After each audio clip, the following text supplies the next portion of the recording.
সবসময়ই তো সয়াবিন আলুর ঝোলই খাই। কাল ভাবলাম একটু অন্যরকম কিছু বানাবো। বানিয়ে ফেললাম ভাজা মশলায় সয়া চাংস। ভীষণ সোজা এই রান্নাটি, আর খেতে হয় দুর্দান্ত।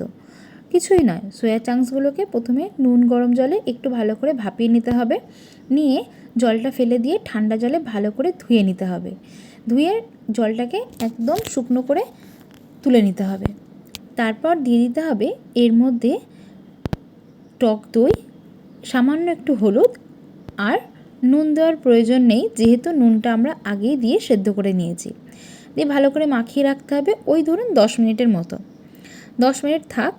এবারে ভাজতে হবে মেন উপকরণ, সেটা হলো এই ভাজা মশলা, যার মধ্যে রয়েছে জিরে, ধনে, এখানে আছে গোটা গরম মশলা, দারচিনি, এলাচ, লবঙ্গ, আর আছে মেথি, আর দিয়েছি ওই হাফ চামচের মতো নুন। দিয়ে ভালো করে শুকনো খোলায় ভেজে নিচ্ছি।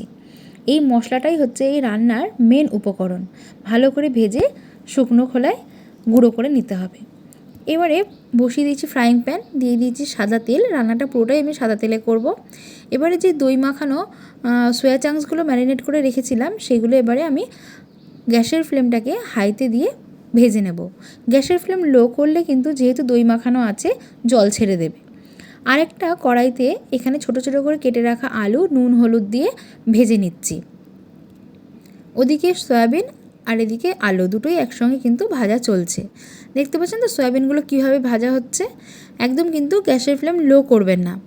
এদিকে আলু ভাজা হয়ে গেছে, আলুগুলোকে তুলে নিয়েছি। কড়াইয়ের মধ্যে দিয়ে দিয়েছি আবার বেশ কিছুটা সাদা তেল, দিয়ে দিলাম একটু চিনি, কালারটা ভালো আসবে সেই কারণে। দুটো মিডিয়াম সাইজের পেঁয়াজকে কুচিয়ে নিয়েছি, এগুলো এবারে দিয়ে একটু লাল লাল করে ভেজে নেব। এই যে এরকম লাল করে ভাজা হয়ে গেছে, এবারে দিয়ে দিচ্ছি এর মধ্যে আদা রসুন কাঁচা লঙ্কার পেস্ট। ওই 1 ইঞ্চির থেকে একটু বেশি আদা নিয়েছিলাম, আর 8 থেকে 9 কোয়া রসুন নিয়েছিলাম, আর স্বাদ অনুযায়ী কাঁচা লঙ্কা পেস্ট করে নিয়েছি, সেটা দিয়ে দিলাম।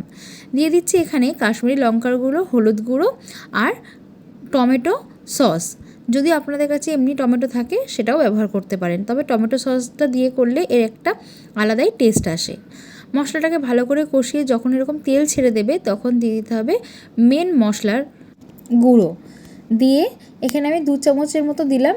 দিয়ে মশলার সঙ্গে ভালো করে কষিয়ে নিচ্ছি, যাতে পুড়ে না যায়, ওই জন্য একটু জল দিয়ে দিয়েছি।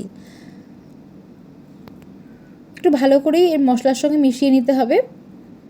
এই মশলাটা দেওয়ার সঙ্গে সঙ্গে একটা অদ্ভুত গন্ধ বেরায় কিন্তু এই রান্না থেকে। ভীষণ সুন্দর একটা স্মেল।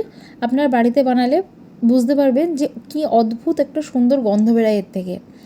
দেখুন মশলাটা আবারও ভালো করে রেডি হয়ে গেছে। এবারে দিয়ে দেবো এর মধ্যে ভেজে রাখা আলু আর সয়া চাংসগুলি। দিয়ে এই মশলার সঙ্গে ভালো করে মিশিয়ে নেব। একটু সময় ধরে, ওই ধরুন 5 থেকে 10 মিনিটের মতো একটু ভালো করে কষিয়ে নেব মশলার সঙ্গে। যেহেতু ভাজা রয়েছে সব কিছু, তাই খুব বেশিক্ষণ ধরে কষানোর প্রয়োজন নেই। ওই 5 থেকে 10 মিনিটের মতন কষালেই হয়ে যাবে। আমার এখানে একদম কষানো রেডি হয়ে গেছে। এবার দিয়ে দিলাম এখানে হালকা উষ্ণ গরম জল। অবশ্যই গরম জল ব্যবহার করবেন, তবেই কিন্তু টেস্টটা আরও বেশি ভালো আসবে। দিয়ে 20 মিনিটের মধ্যে ঢাকা দিয়ে রেখেছিলাম।